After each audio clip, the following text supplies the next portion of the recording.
I haven't got time. Why? Because Joe Earnshaw's in at 11, and there's all that paperwork to organise first. Done. When? Before you came in. It's all been laid out on your desk. Previous contract, financial file, new contract type, blah, blah, blah. So, one trip to Leeds. Well, what if he turns up when I'm out? Well, he can't fault you for being on a mercy mission. All right. OK, I'm going. But if he does arrive early... I won't ask him if he's interested in a snog for 20 quid. Charity. I did say won't, didn't I? Get your hair on. It's an hour early.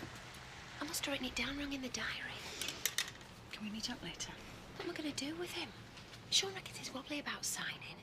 He might just do one if we don't sort him out. That's your problem. Zoe. I'll deal with this little mess. If. All right, be at mine for about 5. Little blackmailer. Mr. Earnshaw. Yes, Zoe, love. We've taken Charity on as a partner in the firm. She'll work through your contract with you. I'm sure you'll come to an arrangement. And I don't care who does it as long as it gets done. Oh, you're just saying that because I look soft. Here's hoping.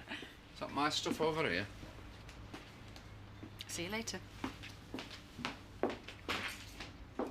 Mr. Earnshaw reckoned the arrangement was 10 o'clock. I must have written it down wrong in the appointment book. Well done, you. Oh, and I suppose you've never made a mistake. Do you know how hard it is keeping older contracts at the minute?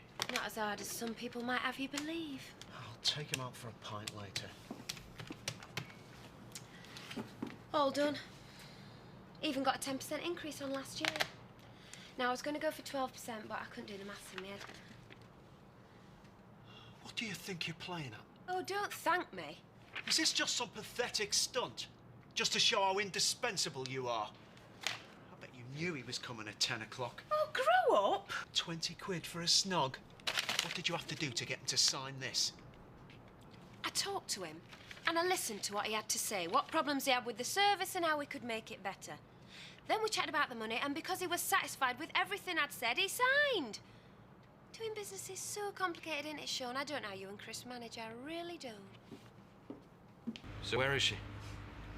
She decided she'd done enough for the day and gave herself the afternoon off. You can't say she hasn't got class. All right.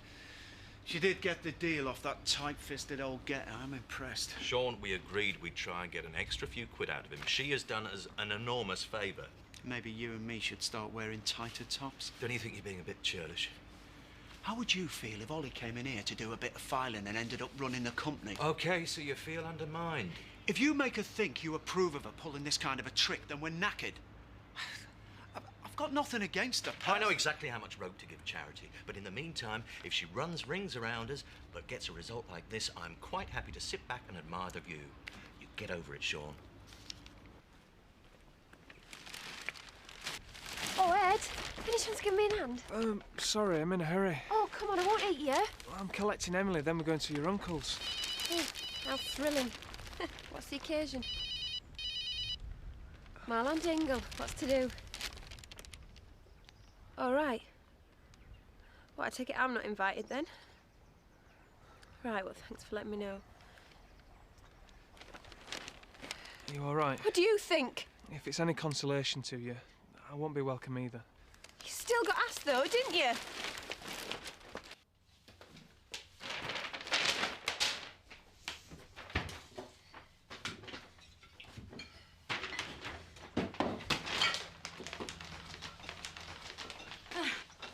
Paddy's disappeared. I couldn't get away. I'm off. You said? I know I did. I've had a better offer. I thought Chris was working late. It's always you and him, isn't it? I do have a life outside you and your flaming brother. Maybe I'd forgotten that, eh?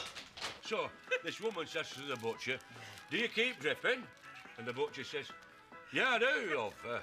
Embarrassing, isn't it?" One of my favourites, that. You practised it enough. Go on. Can't get little. No way. Ken.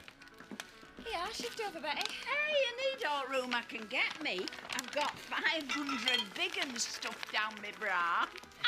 Hey, no wonder Seth's always grinning. Look, if you want me out, you're going to have to chuck me out, Zak. And I'll tell you something else. I'm going to come to the hospital and see you. I'm going to keep coming back till you haven't got the energy to hate me anymore. Because you've fallen out with all of them before now, but you've made me responsible for the badness, and you've got no right. Oh, come here, you silly girl. Mother. No, don't!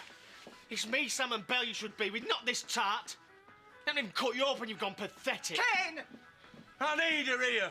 She knows more about men's bits than any doctor, I'll give her that much. You always have to drag everything down, don't you? Why do you need her here? Because she's got more life in a little finger than you've got in your whole body. You won't be with me when I'm on that table tomorrow.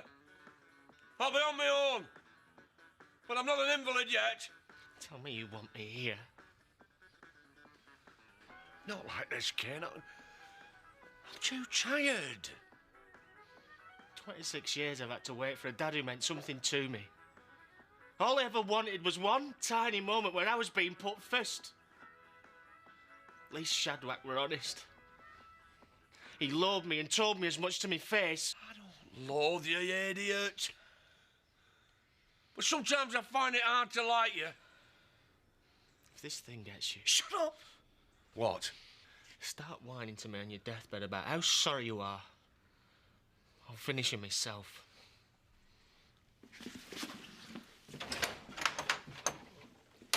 Oh, Zak, I'm really sorry. Yeah, well, so will he be when he thinks about it. He's drunk. God, I wish I was. Put some more music on, Sam. It's supposed to be a party.